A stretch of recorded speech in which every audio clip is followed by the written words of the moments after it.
የተረሳው መቅደስ በዚህች ምሽት በዚህ ርዕስ እንማራለን። የተረሳው መቅደስ በዚህ ዘመን እግዚአብሔር ይመስገን የፈረሱ መቅደሶችን እናድሳለን። በዚህ ዘመን እግዚአብሔር ይመስገን ያዘመሙ መቅደሶችን ቀና ቀና እናደርጋለን። በዚህ ዘመን እግዚአብሔር ይመስገን የተሸነቆሩ መቅደሶችን ተረባርበን እንደፍናለን። እግዚአብሔር ይመስገን በዚህ ዘመን የተዘጉ መቅደሶችን እናስከፍታለን። በመቅደስ ውስጥ ክፉ ነገር ማየት አንፈልግም። ስለ መቅደሳችን እግዚአብሔር ይመስገን እንታገላለን፣ ዋጋም እንከፍላለን። እግዚአብሔር ይመስገን። ይህ እንዴት ድንቅ ይመስላችኋል ምእመናን? በዚህች ምሽት ግን ስለዚህ መቅደሳችን ላስታውሳችሁ አይደለም በፊታችሁ የቆምኩት። ስለ ተረሳ መቅደስ ግን ማስታወስ ፈልጌ ነው። አንድ የተረሳ መቅደስ አለ። ውርጭና ቁር እየወረደበት የጋየ መቅደስ አለ። አንድ መቅደስ አለ ጠኔ ይዞት ረሃብ አቆራምዶት አንጀቱ የታጠፈ የክርስቶስ መቅደስ አለ። አዎ አንድ የተረሳ መቅደስ አለ። ውሃ ጥም አቃጥሎት ትናጋው ተጣብቆ ደርቆና ጠውልጎ የሚታይ አንድ ሌላ የክርስቶስ መቅደስ እኮ አለ። አዎ መጠለያ በማጣት በዋዩ በፀሐዩ የሚቃጠል አንድ ቅስሙ የተሰበረ መቅደስ አለ። እሱን መቅደስ እስኪ በዚህች ምሽት እናስታውሰው። አንድ ሊቅ እንዲህ ይላል፣ የክርስቶስ እውነተኛው መቅደስ የአማኙ ነፍስ ናት። እናስጊጠው፣ ልብስም እንስጠው፣ ስጦታም አንንፈገው፣ በእርሱ ጌታን እንኳን ደህና መጣህ እንበለው ይላል። የአማኙ የክርስቶስ እውነተኛ መቅደስ የአማኙ ነፍስ ናት ይላል። ይሄኛው መቅደስ አንድ ነው። ቅድም ተዘጋ ከፈት ነው። ሙጃ በቀልንበት በዕጣን አወድ ነው። አፈሰሰ ጠገን ነው። ፈረሰ ሰራ ነው። አዘመመ ቀን አደረግ ነው ያልኳችሁ እግዚአብሔር ይመስገን ብለን ያመሰገን ነው ይሄኛው መቅደስ ነው። ሌላኛው መቅደስ ምንድነው ካላችሁኝ፣ ሌላኛው መቅደስማ የክርስቶስ ሌላኛው መቅደስማ የአማኙ ነፍስ ናት ይላል።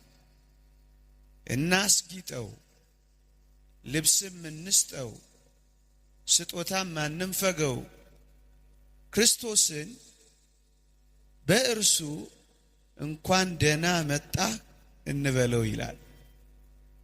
አያችሁ፣ ሌላ መቅደስ አለ የፈረሰ፣ ሌላ መቅደስ አለ የጋየ፣ ሌላ መቅደስ አለ የተኮራመተ፣ ሌላ መቅደስ አለ የተሸነቆረ፣ ሌላ መቅደስ አለ የፈረሰ። እሱን ነው የተረሳው መቅደስ ያልኳችሁ። ወንጌላችን እናንተ የእግዚአብሔር ቤተ መቅደሶች አይደላችሁምን የሚለው ቃል ለዚህ ነው ወገኖቼ። እያንዳንዶቻችን የመንፈስ ቅዱስ ማደሪያ በመሆናችን የእግዚአብሔር ቤተ መቅደሶች ይለናል መጽሐፍ ቅዱስ ወገኖቼ። ለዚህ ነው ይህን የተረሳውን መቅደስ በዚህች ምሽት እንድንዘክረው የፈለኩት ወገኖቼ።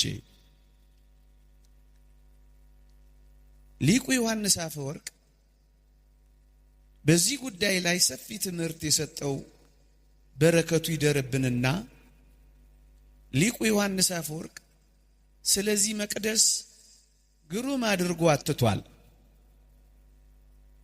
እንዲህ ይላል፣ ስሙኝ።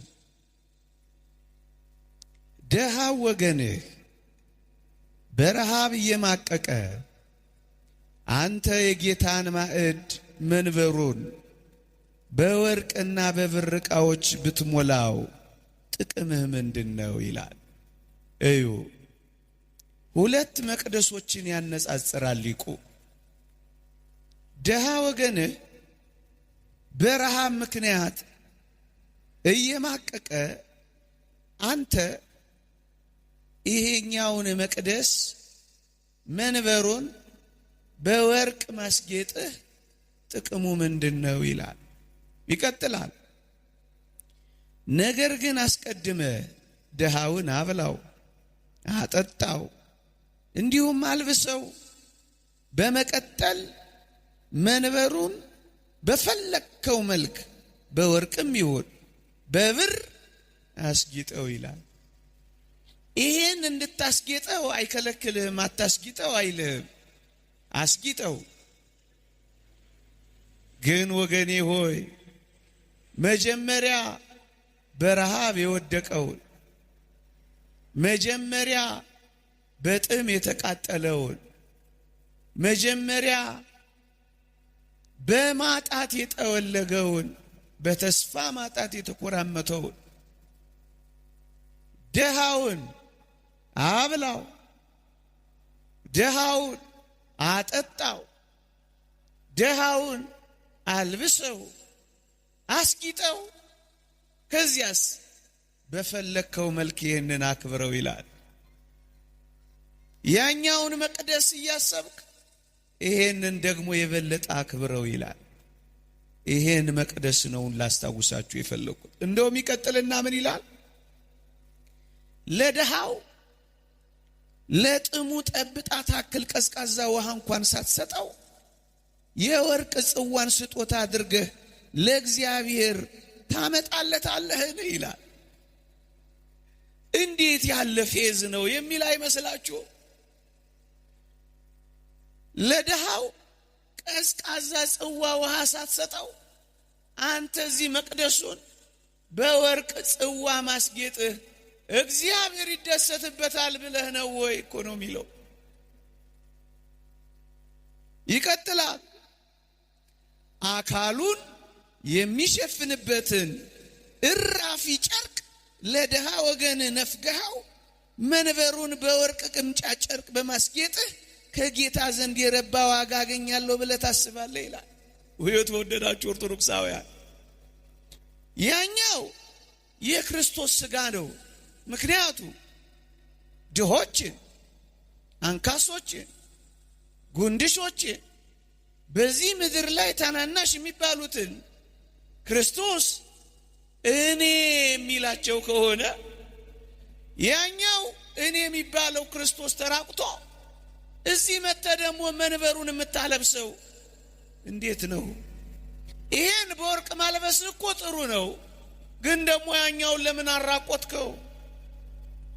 እዚህ ያለውን አካሉን አልብሰኸዋል፣ እሰየው።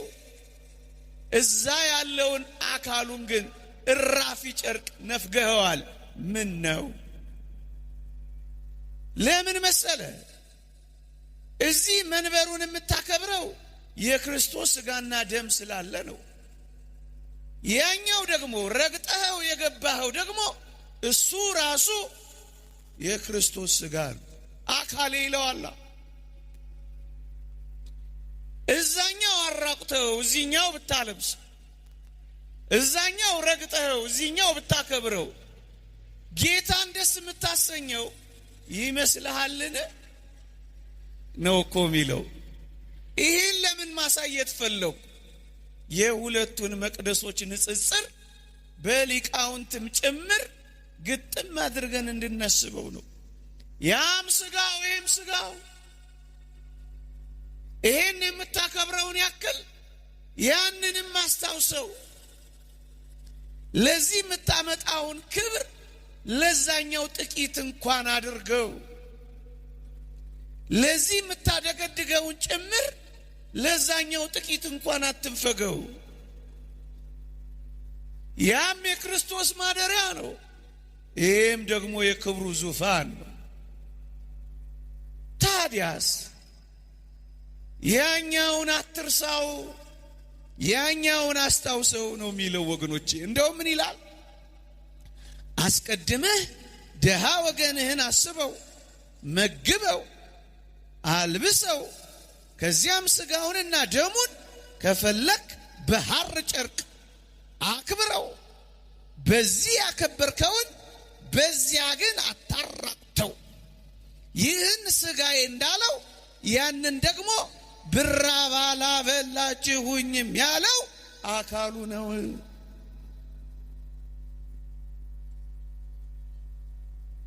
የተረሳ መቅደስ ያለ አይመስላችሁ? ቀዝቃዛ ጽዋ ውሃ አጠጣውና ጉሮሮውን አንጀቱን አርካውና አንጀቱ የተጣበቀውን እንዲቆም አድርገውና ከዚያ በኋላ እዚህ መጥተህ በወርቅ ጽዋ አክብረው፣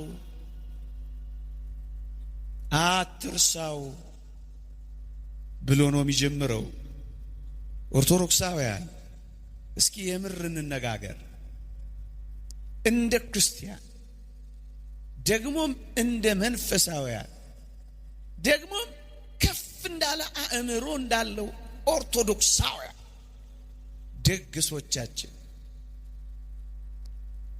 ተስካሮቻችን፣ በዓላቶቻችን፣ ዝክሮቻችን፣ የሙት ዓመት ተስካሮቻችን፣ የቤተ ክርስቲያን በዓላችን ቅድሚያ የሚሰጠው የመጀመሪያው ወንበር የሚለቀቀው ከተሰራው ምግብ ላይ እፍታው የሚሰጠው ለክርስቶስ ነው። እስኪ እንፈታተሽ። የእግዚአብሔር ቃል እንዲህ ይላል። ልብ ብላችሁ ስሙኝ። እንዲህ ይላል የእግዚአብሔር ቃል የሉቃስ ወንጌል ምዕራፍ 4 ቁጥር 12 ላይ ግብዣ ባደረክ ጊዜ ድሆችንና ጉንድሾችን፣ አንካሶችን፣ እውሮችንም ጥራ፣ የሚመልሱት ብድራት የላቸውምና ብፁዕ ትሆናለህ፣ በጻድቃን ትንሣኤ ይመለስልሃልና ይላል። ድግስ አላችሁ፣ ሰርግ አላችሁ፣ ልደት አላችሁ፣ ቀለበት አላችሁ፣ ምርቃት አላችሁ፣ ዝክር አላችሁ፣ ተስካር አላችሁ፣ የቤተ ክርስቲያን በዓላቶች እንኳን አላችሁን?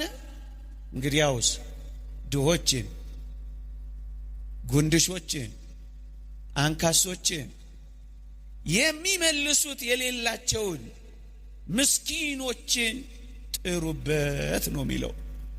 የፊቱን ወንበር ለክርስቶስ ልቀቁት። የምግቡን ጣፋጭ እፍታውን ለተወደደው ምስኪን ደሃ አቅርቡት። እስኪ ቤታችሁ እስከ ዛሬ ኑሯችንን እስኪ እንፈትሸው ወገኖቼ። ድሆችን ክርስቶስ እኔ የሚላቸው ከሆነ ድሆች የክርስቶስ መቅደሶችም ጭምር ከሆኑ የተወደዳችሁ ኦርቶዶክሳውያን እንግዲያውስ ክርስቶስ በዘበኛ እያባረር ነው አይደለምን? ደግሞ አለው እውነት እንነጋገር ከተባለ ክርስቶስ እኮ በዘበኛ ተባሯል። ክርስቶስ እኮ ወደ ድግሳችን እንዳይገባ በሩ ጥርቅም አድርገን ዘግተንበታል። አሁን ክርስቶስማ ፀሐይ ላይ አስጥተነውም አይደለም። ድሆችን ፀሐይ ላይ ማስጣት ክርስቶስን ፀሐይ ላይ ማስጣት እንደሆነ አታውቁምን? ድሆችን ማባረር ኢየሱስ ክርስቶስን ማባረር እንደሆነ አልተረዳነውምን? ዙፋን ላይ ያስቀመጠንን ጌታችንን ፀሐይ የጠጣ እርር ያለ ድንጋይ ላይ አስጥተነው የለምን? የተወደዳችሁ ኦርቶዶክሳውያን ድሆችን ከዋናው ማዕድ ገፈተርናቸው ማለት እኮ ኢየሱስ ክርስቶስን ከዋናው ማዕዳችን ገፍትረነው የለምን? እውነት እንነጋገር ከተባለ ድሆች እኔና እናንተ የጋጥነውን አጥንት አይደለም የሚበሉት? እጅግ በጣም የሚያሳዝነው እጆቻችንን የጠረግንባቸው የሶፍት ቅልቃዮች አይደሉምን ለክርስቶስ እየቀረቡ ያሉት? እፍታው ነው ለድሆች የሚሰጠው። ክርስቶስ ከዋናው ማዕድ ላይ ተገፍትሯል ያልኳችሁ እኮ ለዚህ ነው። እንደውም በዚች አዲስ አበባ የምር ክርስቲያኖች አይናችሁን ገልጣችሁ ካያችሁ ትርፍራፊ እንኳን ለድሆች መሰጠት አቆሟል። 4 ኪሎ ሜትር ትችላላችሁ። ትርፍራፊ ይቸበቸብና ይሸጥ ጀምሯል። ድሆች በነፃ የሚያገኙት ምንም ነገር ጠፍቷል። የተራረፈ ነገር እንኳን መሸጥ ጀምረናል። ጠግበን ስናበቃ ለድሆች መተው እንኳን አልሆን ብሎን በቴካዌ መሸከፍ ጀምረናል። ምን ነው ጨከን ወገኖቼ? ዓለም የምትጨክነው ሳይበቃ ክርስቲያኖችም ይጨካከናሉ። ዓለም እኮ በዚህ ዘመን ድህነት እየቀፈቀፈች ነው። ድሆችን እያባረረች እኮ ነው። ድሃን እየጠላች እኮ ነው ዓለም። ድሆች ምን ያደርጋሉ? ጥቂት ባለጠጎች ምድራችን ላይ ከኖሩ አይበቃም የሚል ርዕዮተ ዓለም እኮ ነው የሚያመጣው። እውነት ክርስቲያኖች በዓላቶቻችን፣ ድግሶቻችን፣ ዝክሮቻችን፣ ተስካሮቻችን እውነት ክርስቶስ አለበት አትብሎ አይደለም። ክርስቶስ ይታሰብበታል። ቤተሰባት ጋብዙ አይደለም።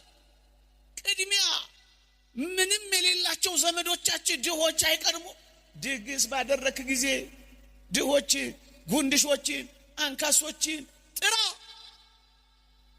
የሚከፍሉት የሚመልሱት ብድራት የላቸውምና እናስ በጻድቃን ትንሣኤ ይመለስልሃልና ለነሱ ቅድሚያ ስጥ ነው። የፊት ወንበሩን ከክርስቶስ ነጥቃናል። እንካ በንካ ነው። ለጠሩን ነው ምንጠራው፣ ለጋበዙን ነው ምንጋብዘው። ማኪያቶ ለከፈሉልን ነው ወተት ምንግተው። እንካ በንካ ሆኗል ነገሩ። የክርስትና ዘሩ ተቀይሯል። እንደውም ቅዱስ ዮሐንስ አፈወርቅ እንዲህ ይላል፣ በሞቴ ልብ ብላችሁ ስሙኝ። ትምህርት አጥቶ እንደ ይሄን የሚያስተምረው? ከዚህ በላይ ትምህርት አለ መሰለ መጽሐፍ ቅዱስ ውስጥ? ሌላው ማጀቢያ ነው። እኛ የዳን ነው በስጦታ ነው። የተወደደ እግዚአብሔር ልጁን ሰጥቶ፣ የተወደደ ልጁ ራሱን ሰጥቶ በስጦታ እኮ የዳን ነው። ደግሞስ ኋላ የምንድነው በምንድን ነው ካላችሁኝ፣ እመኑኝ በስጦታ ነው የምንድነው። በስጦታ ዳን፣ በስጦታ እንድናለን። በመከራ አዳነን፣ በመከራ እንድናለን። በመስቀል አዳነን፣ መስቀል ተሸክመን እንድናለን። በጠበበ ክርስቲያናዊ ሕይወት እንድናለን። ለሱ ነው መዳን። ብራብ፣ ብጠማ፣ ብታረዝ ያለው በስጦታ እኮ ስለምንድን ነው ወገኖቼ። ወንጌል ማለት ይሄ ነው። ዝም ብዬ ኢየሱስ ኢየሱስ እንድልላ አትጠብቅ። ወንጌል ተግባራዊ ወንጌል ይሄ ነው። ክርስቶስ የሰራው ይሄ ነው። ተመላልሶ የፈጸመው ይሄንን ነው። ድሆችን እኛን አሰበን ባለጸጋ አደረገን። በጥም የተቃጠልነውን የዘላለም ውሃ ሆነን አረካን። በረሃብ ጠብልገን ነበር፣ ስጋውን ሰጠን፣ አጠገበን። ከቤታችን ተሰደን ነበር፣ ከቤቱ ተሰደደ መጣና ወደ ስደት ቤታችን መለሰን። ስጦታ ማለት ይሄ ነው። ወንጌል ማለት ይሄ ነው። እና ቅዱስ ዮሐንስ አፈወርቅ እንዲህ ይላል፣ አንተ ከተገቢው በላይ ትመገባለህ። ክርስቶስ የሚያስፈልገውን እንኳን አልበላ። እመኑኝ፣ ጨርሲ ተባብለን ሆዳችን እስኪታመም እየበላን ነው ምንተኛው። ከተገቢው በላይ እንበላለን። በጣም ብዙ እንደዚህ አይነት ጸበል ቤት የሚኖሩ አስታዋሽ የሌላቸው እህቶችና ወንድሞች ያውቃለሁ። ምግብ ከበላው 3 ቀን ሆኖኛል የሚሉ ብዙ ክርስቲያኖችን ትሰማላችሁ። ወንጌል አውደ ምሕረት ላይ መሰብሰብ ብቻ ነው። አንዳንዴ እኮ ይደንቃል። በጣም ብዙ ሚሊዮኖች ለጉባኤያት ይፈሳሉ። ጥቂት ብሮች ደሃን ማሰብ አይቻልም። አንዳንዴ ቅምጥልነት ያበዛንም ይመስላል። አንተ ከተገቢው በላይ ትመገባለህ። አትልበሱ፣ አይድመቃችሁ፣ አታጊጡ ማለቴ ግን አይደለም። ደሃውን አስቡት ማለቴ እንጂ። እንዲህ ይላል፣ አንተ ከተገቢው በላይ ትመገባለህ። ክርስቶስ የሚያስፈልገውን እንኳን አልበላም። የተለያዩ ኬኮችን ትበላለህ፣ እርሱ የደረቀ የዳቦ ቁራሽ እንኳን አልበላም። አንተ የተጣራ የወይን ጠጅ ትጠጣለህ፣ ነገር ግን እርሱ ቀዝቃዛ ኩባያ ውሃ እንኳን አልሰጠው። አንተ በለሰለሰና በተለበጠ አልጋ ትተኛለህ፣ ነገር ግን እርሱ በውጭ ሆኖ በቁር ያልቃል። አንተ ለክርስቶስ የሆኑትን ገንዘቦች ሁሉ ጭርስ አድርገህ ወስደሃል ይላል። አዲስ አበባ ውስጥ በክረምት የሚሞቱ ሕፃናት ቁጥር የትየለሌ ነው። ስታቲስቲክሱን ተመልከቱት። ውርጩ፣ ጎርፉ፣ ቁሩ መቋቋም አቅቷቸው ቤንዚል እየሳቡ ያበዱ ሕፃናት እዚህ ውጭ ታገኛላችሁ። እንደዚህ ዘመን ክርስቲያኖች ግፈኞች አለን። አንድ ደሃ በወር ትጎበኛላችሁ፣ ጸጉሩን የምታብሱለት፣ ረሃቡን የምታሰግሱለት። አንድ ምስኪን አላችሁ፣ አንድ ክርስቶስ አላችሁ አጠገባችሁ። ለልጃችሁ ብቻ ከምታስቡ ጨመር አድርጋችሁ ለአንድ ደሃ ታስባላችሁ። ለምድረ ቤንዚል የምትስበው አልኩት። አንድ ቀን በርዶኛል እንዲሞቀኝ ብዬ ነዋል። ለብርድ ብለው ይጀምሩታል። አኮራምቶ ግን ጥሏቸዋል። በቃ ቱቦ መንገድ ሲሰራ እኔ ዛሬ 10 ዓመት አንድ ምስኪን ጠይቄዋለሁ። ምንድነው ደስ የሚል? በክረምት መንገድ ሲቆፈር አቤት ደስ እንደሚለኝ። እንዴ አንተ ደግሞ ከመንገድ ጋር ምን አገናኘ አልኩት። መሐንዲስ አይደለ እንዴ? አላወቅም ጋሼ። ቱቦ እኮ ይመጣል እና ቱቦስ ማደሪያ ይሆነናል። ቀላል መስሏል እንዴ? ቀና ስንል ፍሎሮ ላይ ከላይ ዶፍ ከስር ጎርፍ እየወረደበት ነው ለካ የሚሞተው። ቱቦ ሲቀመጥ ግን ትንሽ ቀን እናገኛለን፣ ክረምቱን እናልፋለን አለ። አንተ ግን ብዙ ሰርቪስ ቤት ድር ያደራው አለ። ረግፍ ነው።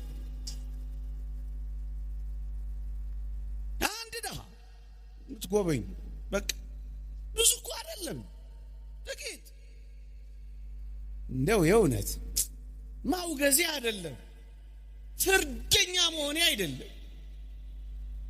አማረብኝ ብዬ መድረክ ስላገኘው አንዳንዶችን ማሳፈር ፈልጌ አይደለም። እግዚአብሔር ያውቀዋል። የኛ መኪና አቡጀዲ ልብስ አላት። ልብስ የሌለው ሰው ስንት ነው? ቁም ሳጥናችን በቅያሪ ልብስ ተጨናንቋል። ለክርስቲያን እንደሚገባ በመጠን መኖር አቅቶን በጣም ተሽከርካሪዎችና ጌጠኞች ሆነናል። አንድ ምስኪን ደሃ ግን በጥቂት ዓመታት እንኳን አንድ ልብስ አያገኝ። ምናልባትም ዕቃ ሳይጠፋ ልብሳችንን ዕቃ ቢሆን እንኳን እሺ ዕቃ ሳይጠፋ እንኳን ልዋጭ ለመቀየር ያስቀመጥናቸው ስንት ናቸው? መስጠት አልሆንልን አለ። መያዝ ብቻ ሆነ። መቅደሱ ተረስቷል። ድሃው ፀሐይና ብርድ ይፈራረቅበታል።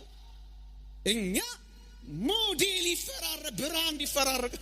ሰው ብርድ ልብስ አጥቷል፣ እኛ በብራንድ ተጨናንቀናል።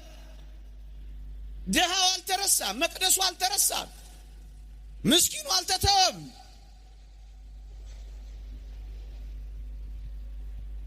ድሃው ከዋናው ማዕድ ላይ ተገፍትሯል። እኛ በአንድ ማዕድ እንኳን ሳይቀር 3 ዲሾች ተክለናል። ስታርተር፣ ሜን ዲሽ፣ ከዛ ደግሞ ሶስተኛው ምንድነው?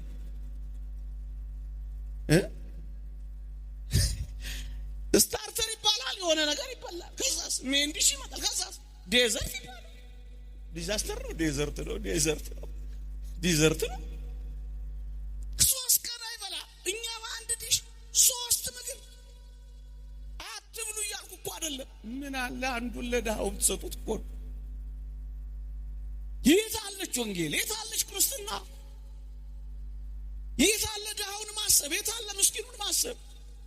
ምእመናን፣ አንድ ሊቅ እንዲህ ይላል፣ ክርስቶስ በረሃብ ምክንያት በሞት ከተቃረበ ይላል በጌጣጌጥ ያሸበረቀው ማንነት ላንተ ምንድን ነው ይላል። ክርስቶስ እኮ በረሃብ ምክንያት ለሞት ተቃርቧል። ያውም በዚህ ዘመን ኑሮ በአስቸጋሪ ሁኔታ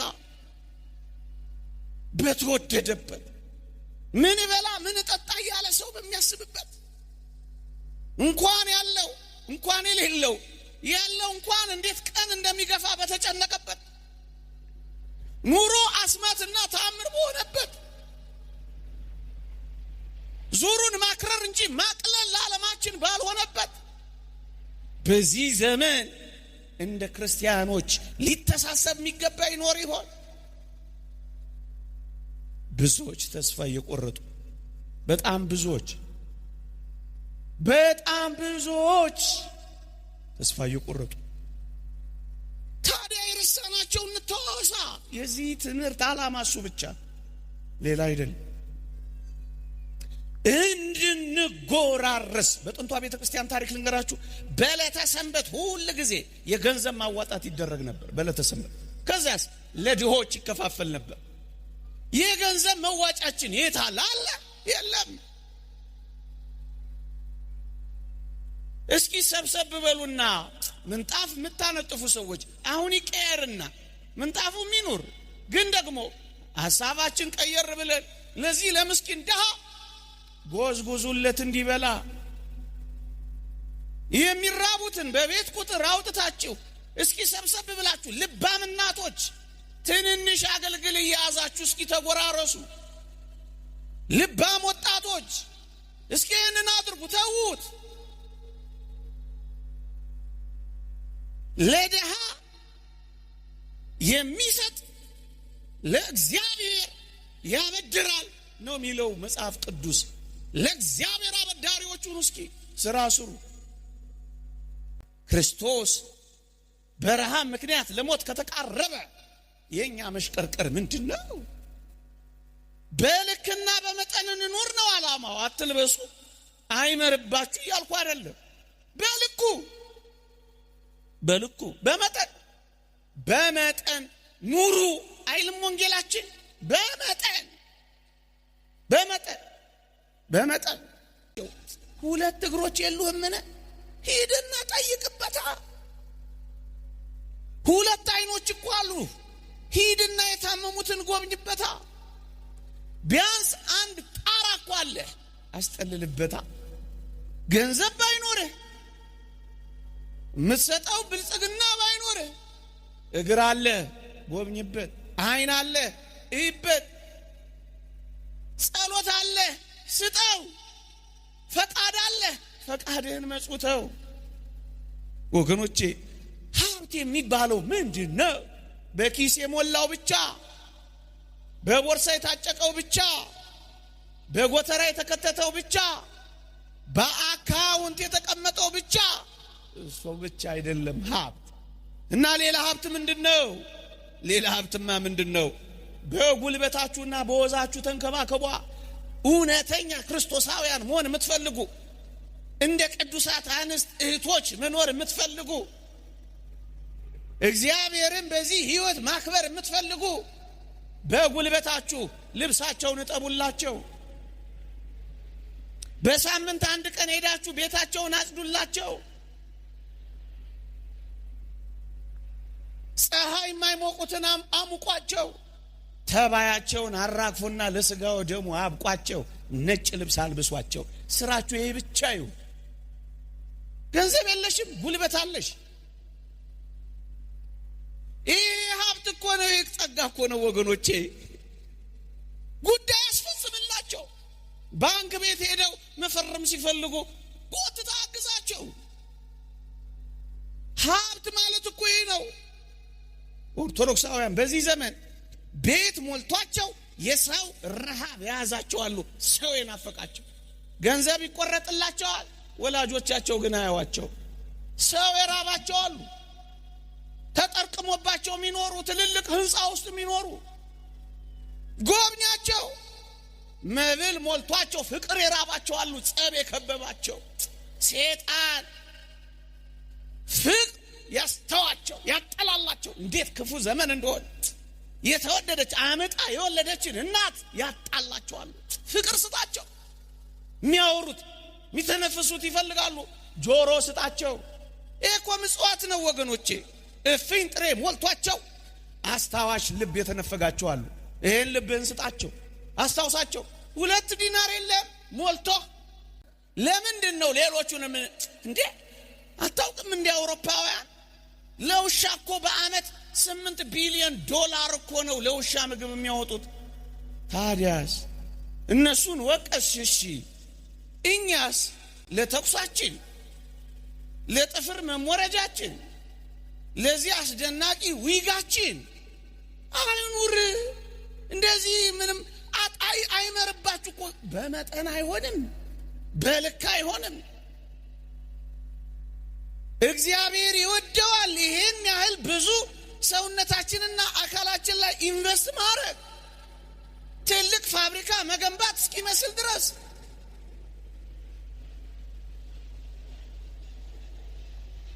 የእግዚአብሔር ቃል እንዲህ ይላል፣ እግዚአብሔርን እንፈራለን ለሚሉ ሴቶች እንደሚገባ መልካም በማድረግ እንጂ በሹሩባና በወርቅ ወይም በእንቁ ወይም ዋጋው እጅግ በከበረ ልብስ አይሸለሙ ይላል እግዚአብሔር ቃል። መሸለም የሚፈልጉ ሴቶች በክርስቶስ ሙዑዛት ይሁኑ። ክርስቶስ ሽቷቸው ይሁኑ። ኤሌምኒጦስ ሊቁ እንደተናገረው በክርስቶስ መዓዛ ሙዑዛት ይሁኑ እንጂ በሽቶችና በቆዳ ቅባቶች አይሁን ይላል። ደሃው በልቶ እንዲወዛ አድርጊው፣ አንቺም ደግሞ ከዚያ የተረፈውን በመጠን ሲሆን ፍጹም የሆነውን አኗኗር፣ ካልሆነ ደግሞ በመጠን ሲሆን ወንጌል ላይ የተጻፈውን ለመፈጸም በመጨከን፣ ካልሆነስ በመጠን በወርቅ በእንቁ ዋጋው እጅግ ውድ በሆነ ልብስ አይሸለሙ። እግዚአብሔርን እንፈራለን እንደሚሉ ሴቶች መልካም በማድረግ። ይሄ መልካም ማድረግ ምንድን ነው?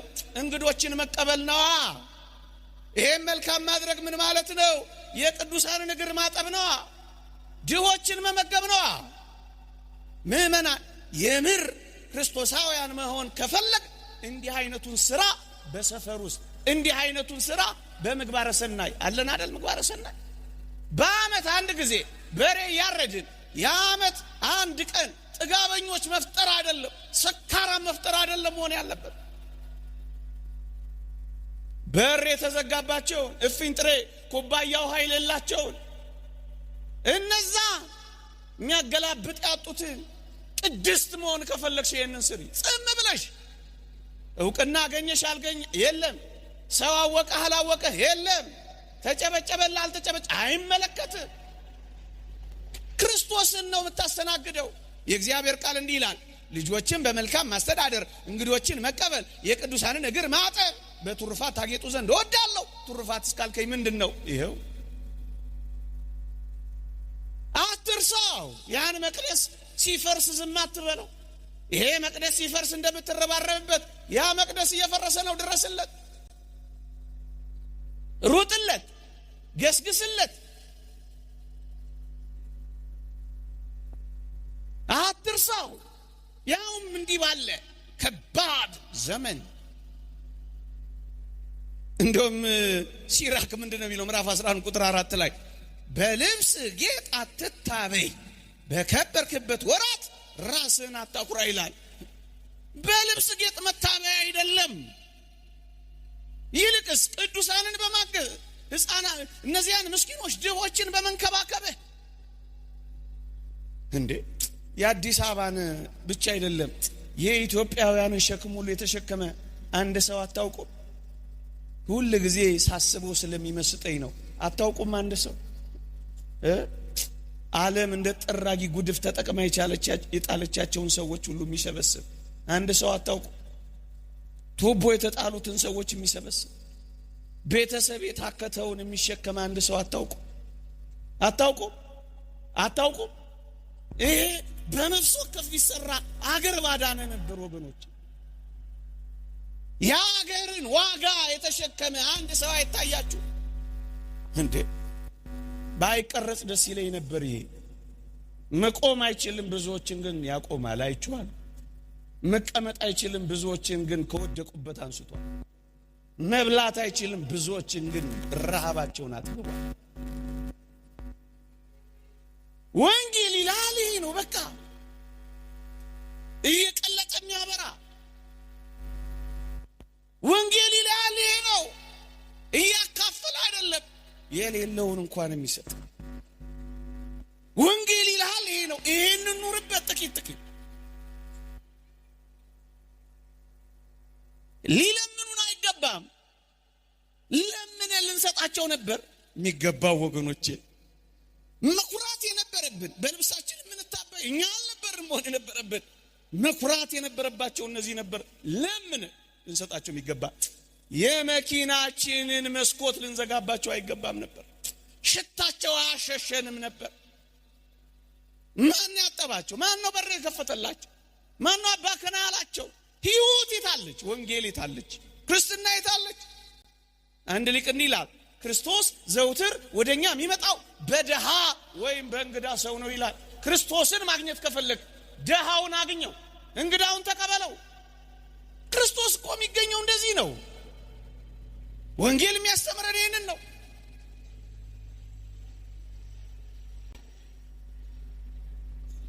ክርስቶስ የሚገኘው የአባ ቢሾይን ታሪክ እዚህ ጋር ላምጣው። ግሩም ነው። ላምጣውማ በሞቴ። አባ ቢሾይን እግዚአብሔር እንዲህ አለው ይላል፣ በዚህ ታላቅ ተራራ ላይ ነገ እገለጣለሁ። ሰንበት ነበር፣ እገለጥልሃለሁ። ህዝቡን ንገር፣ እገለጣለሁ፣ እባርካችኋለሁ አላቸው ይላል። ሁሉም በለቱ ከአባ ቢሾይ ቀድመው ወደ ተራራው ገሰገሱ። ተራራው ግርጌ ሲደርሱ ተራራው ታች አንድ ደካማ ምንም የሌለው ረሃብ ያጠወለገው መንቀሳቀስ የማይችል ደካማ እዛ ተራራው ስር ቁጭ ብሏል። ወዴት እየሄዳችሁ ነው ክርስቲያኖች አላቸው።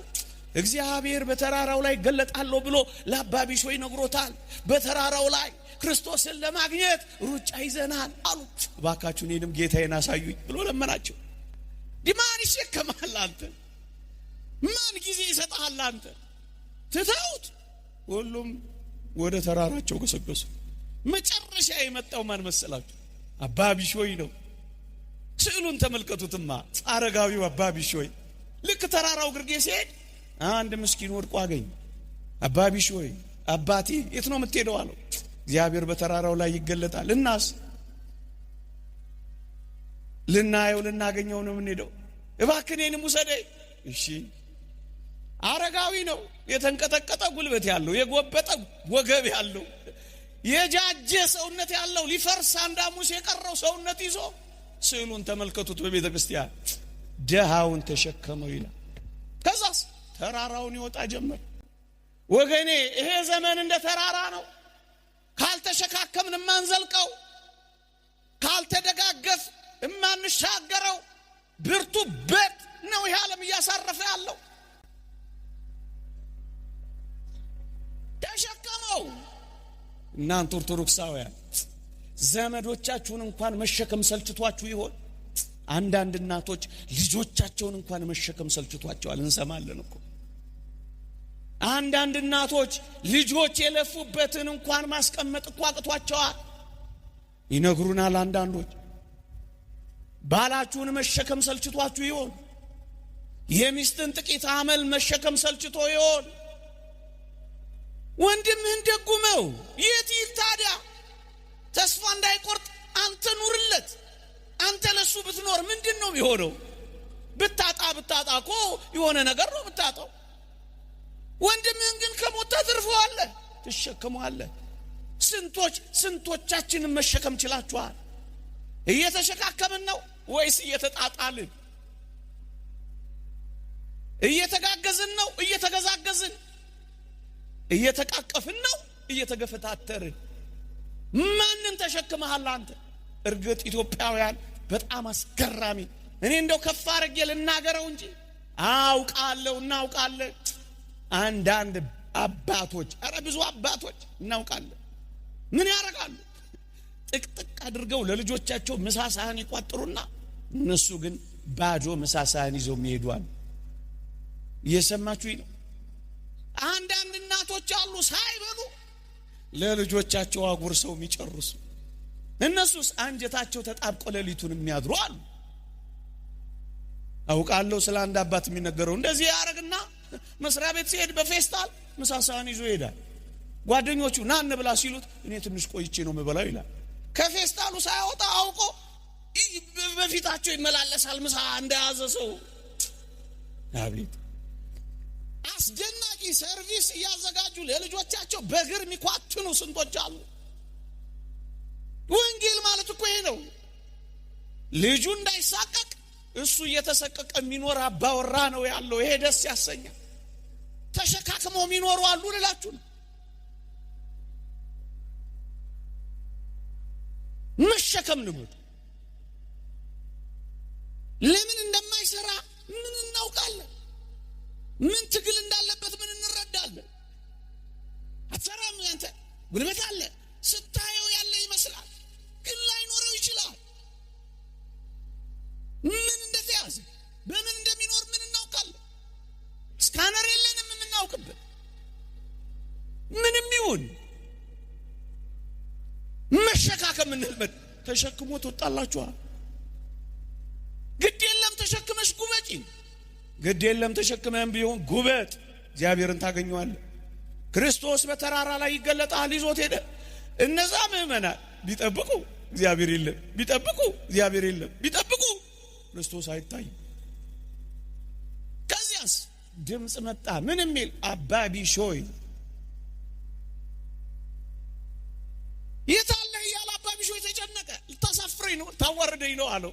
አይደለም እናስ አንተ የተሸከምከኝ እኔ ነኝ አይለው መሰላችሁ? እየሰማችሁኝ ነው? ክርስቶስ በድሃ ወይም በእንግዳ ሰው ይገኛል የሚለውን ለማሳየት ነው ታሪክ ያመጣሁት። ተሸከሙ ክርስቶስ ነው። አንዳንዴማ ከባድ ነው ማሰብ ራሱ ይከብዳል። ከባድ ነው። የዛሬ ጥቂት ዓመት ኤፍኤም ሬዲዮ ላይ የሰማሁት ታሪክ ሁሌ ዘገነነኛል።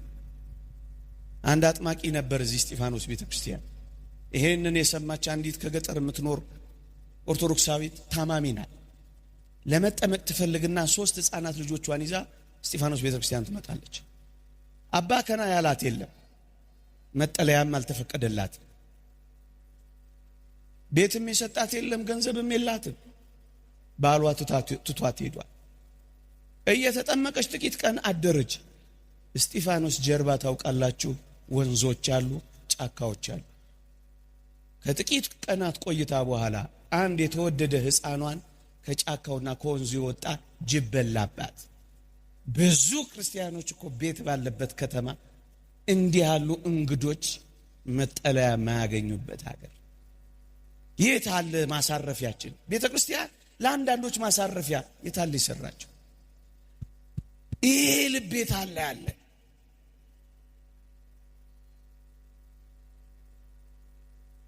እውነት ወንጌል አለች፣ እውነት ክርስቶስ አለ እስኪያስብል ድረስ ጭው የሚያደርግ ጆሮን ዜና መስማት እንዴት ይከብዳል። ይሄ በደንብ ነው የተሰማው። አንዳንዶች እኮ ክርስቲያን ሳይሆኑ እኮ እንደዚህ የሚሰሩ ሰዎች አሉ። ልብ ያላችሁ ክርስቲያኖች እስኪ እንጀምረው፣ ጥቂት እንጀምር። የምገባ ማዕከላት የሉንም። ምንም የሌላቸውን ሰዎች የሚመግብ ማዕከል አንዳንድ አጥቢያዎች አርብ የሚመግቡ አሉ፣ ሊደነቁ የሚገባቸው። እስኪ ተግባራዊ እናድርገው። የሰፈር እናቶች ሰብሰብ በሉና 3 ሰው ለምን አትመግቡ? አንድ ሰው ለምን አትመግቡ? አንድ እናት ለምን አትመግቡ? የመጦሪያ ዘመኗን ተኮራምታ የምትሞት አንዲት እናት ዓለም ልሙላት እስኪ እንዴ! ፈረንጆቹ እንኳን ይሄን እንደሚያረጉ አታውቁ? ሃይማኖት እምነት የሌላቸው እንኳን ሁሉንም የክርስቶስን ገንዘብ ጭርስ ማድረግ አለብን። አንዳንዶች ይሄን ሁሉ የምትሰብከው 5 ደቂቃ መጠቅለያ አድርገው ይሄንን ሁሉ የምታወራው ይሄንን ሁሉ የምትሰብከው እኛ እኮ ራሳችን እኮ ድሆች እኮ ነን። ምን ትጮህብናለህ ልትሉኝ እንደምትችሉ ግን እገምታለሁ። ምን አለንና ነው ምን የምንሰጥ? እኛ እንኳን እኮ ምን ኖረው በአስማት ነው ልትሉኝ እንደምትችሉ እገምታለሁ። ግን የእግዚአብሔር ቃል እንዲህ ይላችኋል። ሊቁም ዮሐንስ አፈወርቅ እንዲህ ያስተምራችኋል። ምን ኖሮን ነው ካልበለጸግን እንዴት አድርገን ነው ምን ሰጠው እንዳንል እንዲህ ይለናል። በረከቱ ትደርብንና ሊቁ ቅዱስ ዮሐንስ አፈወርቅ እንዲህ ይላል። ድህነትህ የቱንም ያህል ቢሆን 2 ዲናር የለህምን ይላል። ያቺን ሴት ያስታውሳል። በምኩራብ ጌታ ያያት 2 ዲናር ብቻ አላት። እሷኑ በሙዳይ ውስጥ የከተተች ያቺን ሴት ያስታውስና ሊቁ ዮሐንስ አፈወርቅ 2 ዲናር እኮ አለ ይላል። ከዛስ እነዚህ 2 ዲናሮች ምንድናቸው? 2 እግሮች የሉህምን? ሄደና ጠይቅበታ። 2 አይኖች እኮ አሉ። ሂድና የታመሙትን ጎብኝበታ። ቢያንስ 1 ጣራ እኮ አለ፣ አስጠልልበታ። ገንዘብ ባይኖርህ የምትሰጠው ብልጽግና ባይኖርህ እግር አለ፣ ጎብኝበት። አይን አለ፣ እይበት። ጸሎት አለ፣ ስጠው። ፈቃድ አለ፣ ፈቃድህን መጽውተው። ወገኖቼ ሀብት የሚባለው ምንድን ነው? በኪስ የሞላው ብቻ፣ በቦርሳ የታጨቀው ብቻ፣ በጎተራ የተከተተው ብቻ፣ በአካውንት የተቀመጠው ብቻ፣ እሱ ብቻ አይደለም ሀብት። እና ሌላ ሀብት ምንድነው? ሌላ ሀብትማ ምንድነው? በጉልበታችሁና በወዛችሁ ተንከባከቧ። እውነተኛ ክርስቶሳውያን መሆን የምትፈልጉ፣ እንደ ቅዱሳት አንስት እህቶች መኖር የምትፈልጉ፣ እግዚአብሔርን በዚህ ህይወት ማክበር የምትፈልጉ፣ በጉልበታችሁ ልብሳቸውን እጠቡላቸው። በሳምንት 1 ቀን ሄዳችሁ ቤታቸውን አጽዱላቸው። ፀሐይ የማይሞቁትን አሙቋቸው። ተባያቸውን አራግፉና ለስጋው ደሙ አብቋቸው። ነጭ ልብስ አልብሷቸው። ስራችሁ ይሄ ብቻ ይሁን። ገንዘብ የለሽም፣ ጉልበት አለሽ። ይሄ ሀብት እኮ ነው፣ ጸጋ እኮ ነው ወገኖቼ። ጉዳይ አስፈጽምላቸው። ባንክ ቤት ሄደው መፈረም ሲፈልጉ ጎትታ አግዛቸው። ሀብት ማለት እኮ ይሄ ነው። ኦርቶዶክሳውያን በዚህ ዘመን ቤት ሞልቷቸው የሰው ረሃብ የያዛቸዋሉ። ሰው የናፈቃቸው ገንዘብ ይቆረጥላቸዋል፣ ወላጆቻቸው ግን አያዋቸው። ሰው የራባቸዋሉ፣ ተጠርቅሞባቸው የሚኖሩ ትልልቅ ህንፃ ውስጥ የሚኖሩ። ጎብኛቸው። መብል ሞልቷቸው ፍቅር የራባቸዋሉ፣ ጸብ የከበባቸው። ሴጣን ፍቅር ያስተዋቸው ያጠላላቸው። እንዴት ክፉ ዘመን እንደሆነ የተወደደች አመጣ የወለደችን እናት ያጣላቸዋል። ፍቅር ስጣቸው። የሚያወሩት የሚተነፍሱት ይፈልጋሉ። ጆሮ ስጣቸው። እኮ ምጽዋት ነው ወገኖቼ። እፍኝ ጥሬ ሞልቷቸው አስታዋሽ ልብ የተነፈጋቸው አሉ። ይሄን ልብህን ስጣቸው፣ አስታውሳቸው። 2 ዲናር የለም ሞልቶ። ወንጌል እኮ ይችናል። ብራ የመጨረሻዋ የወንጌል ቃል እኮ የመጨረሻዋ የምጽአት የመጨረሻዋ ቃል እኮ ይችናል። ሲመጣ ክርስቶስ ተነፍጎታል፣ ቤት ተነፍጎታል፣ ልብስ ተነፍጎታል። ሲጨርስ የሚጠይቀው ጥያቄ ይህንን ነው፣ ሰጥተህ አልብሰኸኛል ወይ? ይህንን ነው እኮ የሚለው። ገንዘብ ኖሯቸው ጆሮ ሐዘን ሰብሯቸው የሚያጽናናቸው ያጡ ስንቶች ናቸው? የተወደድክ አንተ ኦርቶዶክሳዊ እውቀት አለህ? እውቀት ኖሮ ብር ከሌለህ የድሆችን ልጆች ቱቶር አስጠናበታ። እውቀት እኮ ሀብትህ ነው። በእውነት በቁም ነገር ልንገራችሁ፣ የእነዚህን ካህናት እዚህ መቅደስ ውስጥ የሚያገለግሉ የእግዚአብሔርን እንደራሴዎች የእግዚአብሔርን ካህናት ልጆች አስጠናበት።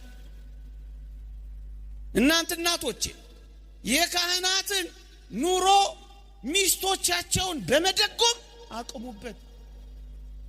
እነሱን ማቆም ክርስትናን ማቆም ነው። ካህናትን መደገፍ መቅደሱን መደገፍ።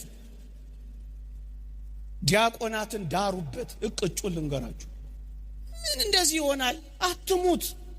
ይልቅስ ለክብረ ክህነት እንዲበቃ ትንሽ አዋጡና እንደ ፕሮፖዛልም ውሰዱት ከፈለጋችሁ። እቃማ ምን አርጌ ነው ማገባው ብሎ ተጨንቆ ስንት የሚዋትት እኮ ምስኪን አለ። ድረሱለት ሰብሰብ ብላችሁ። አጠፋ ሽንቁሩን ከምታዩበት ፓትርያርክ ሺኖዳ የተናገሩት አስደናቂ ቃል አለ። ሊቀ ዲያቆናት ሀቢብ ጊዮርጊስ ቤተክርስቲያን በሚጎርላት ነገር አንድም ቀን ነቀፌታን ሰንዝሮ አያውቅም። እናስ የሚጎርላትን ነገር ሰራላ። አትንቀፋቸው። የሚጎላቸውን ነገር ስራላቸው።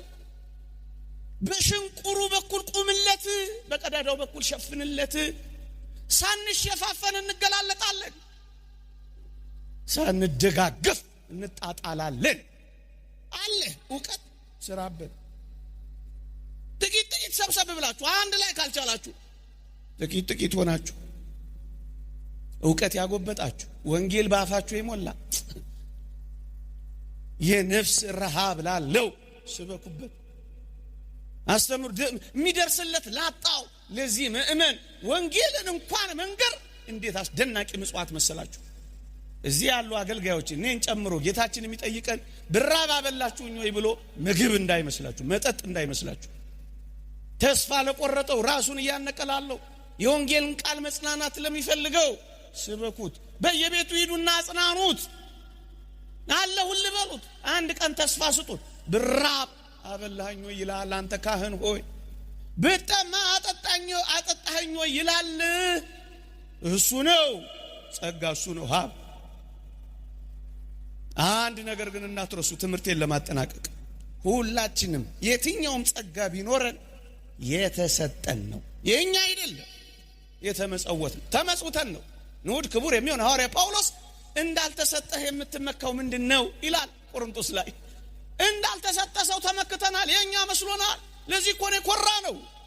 የኛ አይደለም፣ የተሰጠን ነው። የተሰጠን ከሆነ ደግሞ ለምን ተሰጠን ካላችሁኝ እንድናከፋፍልለት ነው የተሰጠን። አከፋፋዮች ነን እኛ።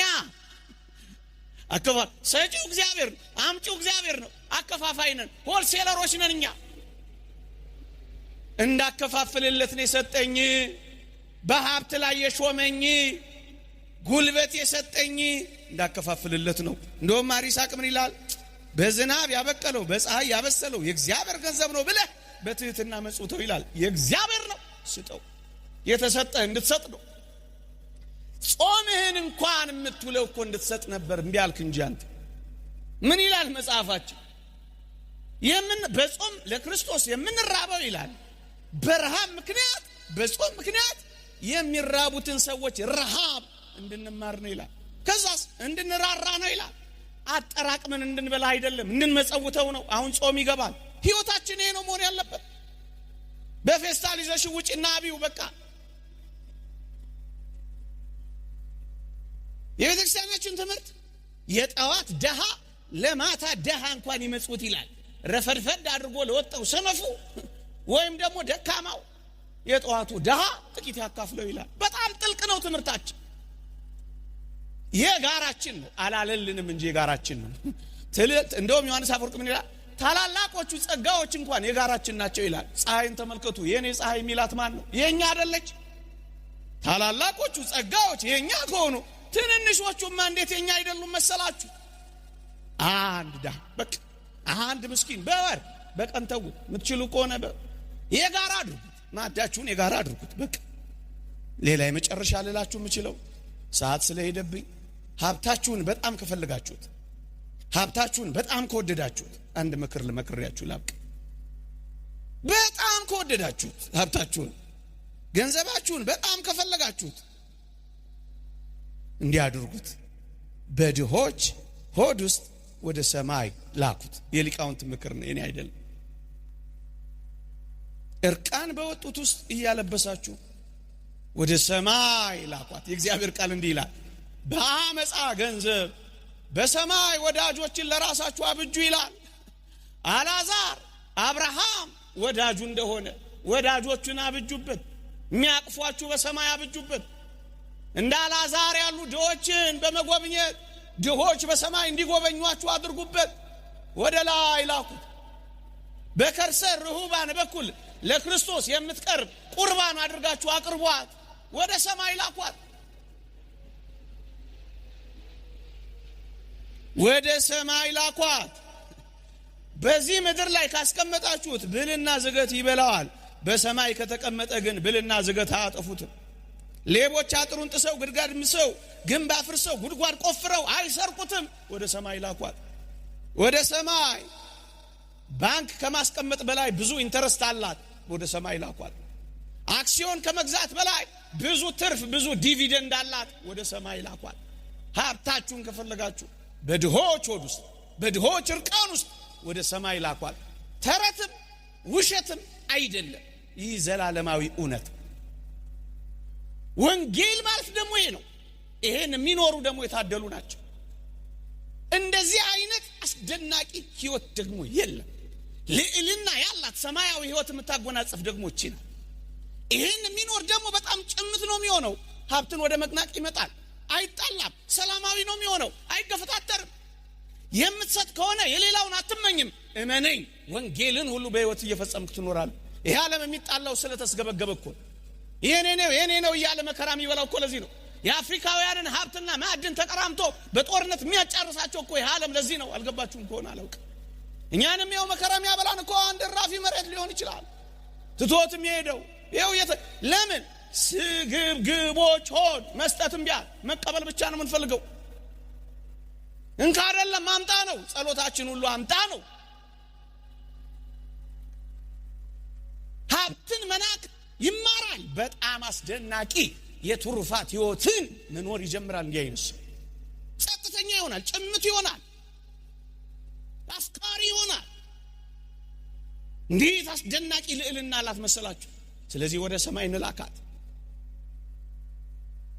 ወደ ሰማይ መልአከ ብርሃን ሰላማ የሚባሉ ነበሩ ይባላል። ይህን ነግሬያችሁ ላብቅ። በጣም ሰጪና አካፋይ ናቸው። ሲያገኙ 10 ካገኙ 5ቱን ያካፍላል፣ ከዛ በላይ ይሰጣል። እና ምን አሏቸው? ይሄ ሰውዬ ሀብቱን እንዴት ቢጠላው ነው የሚበትነው አሏቸው። በተነ ለምስኪኖችም ሰጠ የሚለውን የወንጌል ቃል ነው የፈጸሙት እሳቸው። ሌሎች ግን ምን አሏቸው? ለራሱ ማያቅ አንቆ ማስተዳደር ሲገባው ሰጥቶ ሚደህየው ብለው አሟቸው። እሳቸው ምን ብለው እንዴት ብትጠላው ነው ሀብትን እንዲህ የምትበትነው አሏቸው አሉ። መልአከ ብርሃን ሰላማ ምን ብለው መለሱ አሉ?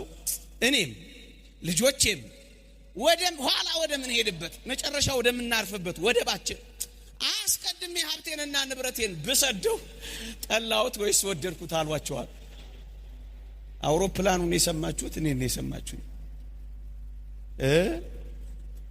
ምን አላችሁ? እናንተ መቼም ጀግኖች ናችሁ። እዚህ አካባቢ ያለ ህዝብ ከድሮ ጀምሮ እዚህ ደጅ ጠናለው እዚህ አካባቢ ባንክ ሰራ ነበር።